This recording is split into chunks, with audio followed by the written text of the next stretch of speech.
Hello students, welcome back my YouTube channel जिसका नाम है स्मार्ट एजुकेशन टॉपिक्स। आज का टॉपिक है एंट्रेंस फीस। एंट्रेंस फीस किसे कहते हैं और इसकी रिकॉर्डिंग कहाँ कहाँ किस किस जगह होती है वो आज मैं इस टॉपिक में पूरा आपको क्लियर करने वाली हूँ। और अगर आपने चैनल को अभी तक सब्सक्राइब नहीं किया है तो आप जाकर पहले चैनल को सब्सक्राइब करें। एंड अगर वीडियो अच्छी लगी तो आप लाइक ज़रूर करना, अगर कोई डाउट हो कमेंट करना। तो आइए स्टार्ट करते हैं। एंट्रेंस फीस किसे कहते हैं? एंट्रेंस फीस किसी मेंबर का किसी ऑर्गेनाइजेशन में एडमिशन लेना, उसके थ्रू एडमिशन लेने पे जो उसको फीस पे करनी पड़ती है वो एंट्रेंस फीस कहलाती है। ठीक है, एंट्रेंस फीस जो कोई मेंबर किसी भी ऑर्गेनाइजेशन में एंटर कर रहा है उसके थ्रू जो भी उसको फीस पे करनी पड़ रही है वो एंट्रेंस फीस, जो इसके नाम से ही क्लियर है, एंट्रेंस फीस कहलाती है। मैं आपको एक एग्जांपल के थ्रू एंट्रेंस फीस का एक समझाने की कोशिश करूंगी, एक एग्जांपल के through.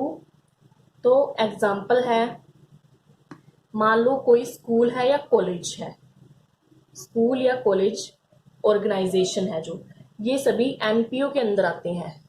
NPO means non profit organisation. इनका मेन मोटिव प्रॉफिट कमाना नहीं होता। ठीक है, ये वेलफेयर जैसी उनके उसमें भी काम करते हैं, तो ये नॉन प्रॉफिट एनपीओ के अंदर आते हैं। नॉन प्रॉफिट ऑर्गेनाइजेशन के स्कूल हो गया, कॉलेजेस हो गया और हॉस्पिटल्स वगैरह।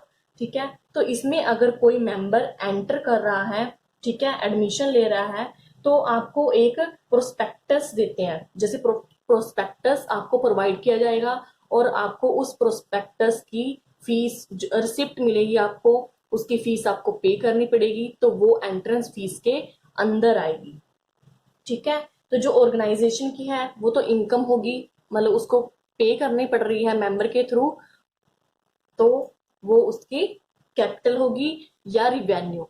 तो ये टू टाइप्स नेचर के होते हैं। एंट्रेंस फीस टू टाइप्स के अंदर आती है। एक तो आएगी ये कैपिटल, कैपिटल नेचर के अंदर, और second is revenue, revenue nature. ये टू टाइप्स में होती है एंट्रेंस फीस। अब जैसे अलग अलग ऑर्गेनाइजेशन है, उसमें मेंबर्स हैं जो एंट्री के टाइम जो फीस पे कर रहे हैं, ठीक है, उनको करनी पड़ेगी पे, तो वो एंट्रेंस फीस के अंदर आएंगे। तो इसमें कुछ ऑर्गेनाइजेशन है जो इसको कैपिटल नेचर की मानते हैं और कुछ ऑर्गेनाइजेशन है जो इसको रिवेन्यू नेचर की मानते हैं। तो अब ये क्लियर कर देती हूँ कि इसको कैपिटल नेचर की क्यों मानते हैं और रिवेन्यू नेचर की क्यों मानते हैं। तो कैपिटल नेचर के अंदर क्या आएगा? अब मान लो कोई पर्सन है, जो पर्सन है एक बार ही एंटर करेगा ऑर्गेनाइजेशन में, वो बार बार तो नहीं उसको एंट्री फीस देगा। एक बार एंट्री फीस दे दी उसने तो वो कैपिटल के अंदर आ जाएगी, क्योंकि जो एक बार दी है एंट्री फीस वो कैपिटल में आ गई।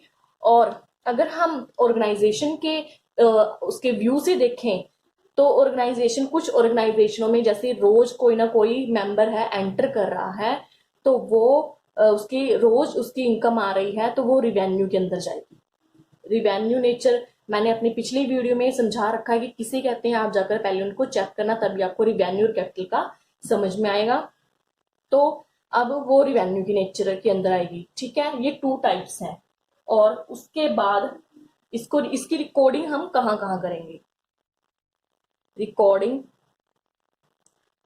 कहाँ कहाँ होगी इसकी? अब मान लो आपके पास पेपर में क्वेश्चन आ गया, तो क्वेश्चन में आपको गिवन है, आपको दे रखा है कि जो एंट्रेंस फीस है वो कैपिटलाइज्ड नेचर की है, आपको दे रखा है। ठीक है, तो आप तो कैपिटल के जो रूल्स हैं उसी को फॉलो करके उसकी एंट्रेंस फीस की रिकॉर्डिंग करोगे। अगर आपको नहीं मेंशन, कुछ भी नहीं मेंशन कि ये कैपिटल की है या रिवेन्यू की है, सिर्फ एंट्रेंस फीस दे रखी है आपको, तो आपको रिवेन्यू नेचर में इसको ऐड करना पड़ेगा, रिकॉर्ड करने पड़ेगा इसके रूल्स के अकॉर्डिंग, रिवेन्यू के। ओके, तो उसके बाद मैं आपको आगे समझाने की कोशिश करती हूँ कि कैपिटल नेचर के अंदर कौन कौन से आएंगे रूल्स और रिवेन्यू नेचर के अंदर कौन कौन से रूल्स आएंगे, मैं आपको समझाने की कोशिश करती हूँ। सबसे पहले हम कैपिटल नेचर पकड़ते हैं कि कैपिटल नेचर के अंदर कौन कौन से जो है इनके रिकॉर्ड होंगे, किस तरह तो कैपिटल नेचर में सबसे पहले बता देती हूँ, जैसे अगर हम मान लो रिसिप्ट्स एंड पेमेंट अकाउंट बना रहे हैं, रिसिप्ट्स एंड पेमेंट अकाउंट, तो उसमें आ गया कि एंट्रेंस फीस, एंट्रेंस फीस आ गई और लिखा हुआ है कि कैपिटल नेचर की है, वो एंट्रेंस फीस है और कैपिटल नेचर की है, बस एक बार दी है, वो कैपिटल नेचर के अंदर आएगी। और रिसिप्ट्स और पेमेंट अकाउंट बना रहे हैं हम, तो वो रिसिप्ट साइड आएगी, ये तो आपको पता ही लग गया। ऑर्गेनाइजेशन के पॉइंट ऑफ व्यू से वो उसकी इनकम है, आ रही है पैसे, तो वो रिसीव हो रही है, वो रिसिप्ट्स है, तो वो रिसिप्ट्स के अंदर आएगी, रिसिप्ट साइड आएगी, मतलब रिसिप्ट्स एंड पेमेंट्स अकाउंट की रिसिप्ट साइड आएगी। और ये तो था नंबर 1। और अगर हम बना रहे हैं इनकम एंड प्रॉफिट अकाउंट, अगर हम ये वाला अकाउंट बना रहे हैं इनकम एंड प्रॉफिट अकाउंट, तो इसमें कोई रिकॉर्डिंग नहीं होगी कैपिटल की, ठीक है, क्योंकि ये कैपिटल नेचर का है, तो इसकी रिकॉर्डिंग इनकम और प्रॉफिट में कोई रिकॉर्ड नहीं होता, क्योंकि कैपिटल है वो इनकम नहीं मानी जाती, वो सिर्फ उसके ऑर्गेनाइजेशन की ही होती है, इसमें कोई प्रॉफिट और लॉस नहीं है। नंबर 3 इज बैलेंस शीट, कि बैलेंस शीट में हम इसकी रिकॉर्डिंग कहाँ करेंगे। बैलेंस शीट की 2 साइड होती हैं, एसेट और लाइबिलिटी साइड, ठीक है, एक एसेट साइड होती है और एक लाइबिलिटी, तो हम उसको करेंगे लाइबिलिटी साइड। अब आप बोलोगे कि लाइबिलिटी साइड उसको क्यों किया। लाइबिलिटी साइड हमने इसीलिए उसको मेंशन किया क्योंकि जो सभी तरह की कैपिटल्स हैं वो लाइबिलिटी के अंडर आएंगी, जो सभी तरह की कैपिटल्स हैं वो लाइबिलिटी के अंदर आएंगी। और ये जो एंट्रेंस फीस है वो अगर हमें मेंशन कर दिया उसने कि ये रिवेन्यू नेचर की है, तो वो हमारी यहाँ लाइबिलिटी में कैपिटल के अंदर प्लस या माइनस हो जाएगी। नेक्स्ट इज, ये तो था कैपिटल नेचर का। अब मैंने बताना है आपको रिवेन्यू नेचर के अंदर किस तरह की रिकॉर्डिंग होगी। आइए अब इसमें हम रिवेन्यू नेचर करेंगे।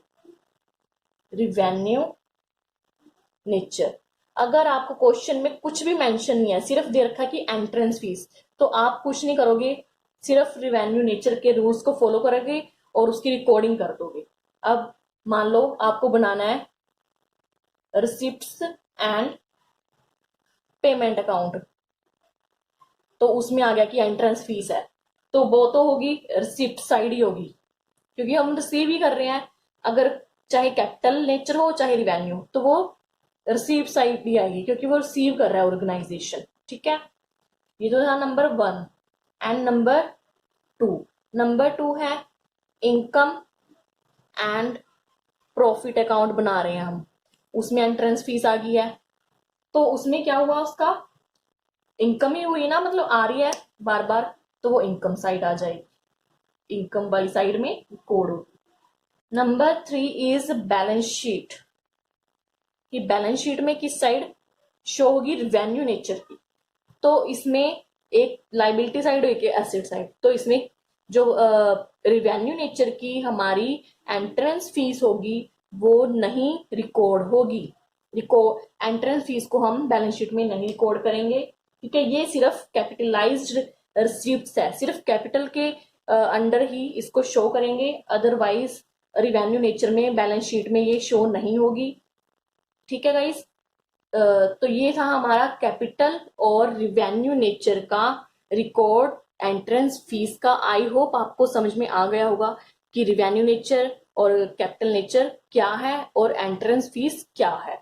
अगर आपको पेपर में कुछ भी नहीं मेंशन किया, सिर्फ अकेला एंट्रेंस फीस दे दी है, तो आपको कुछ नहीं करना, आपको ये रूल्स जो मैंने आपको अभी अभी बताए हैं ये फॉलो करने हैं और उसकी रिकॉर्डिंग्स कर देनी है। अगर आपको कैपिटल दे रखा है कि कैपिटल नेचर क्या है, तो मैंने आपको जो कैपिटल का समझाया है आपको वो फॉलो करना है, वो उसके थ्रू आपको पूरा कवर हो जाएगा, ठीक है गाइस। अगर आपको कोई भी डाउट हो तो आप कमेंट बॉक्स में लिख सकते हो। चैनल को सब्सक्राइब करें, लाइक करें।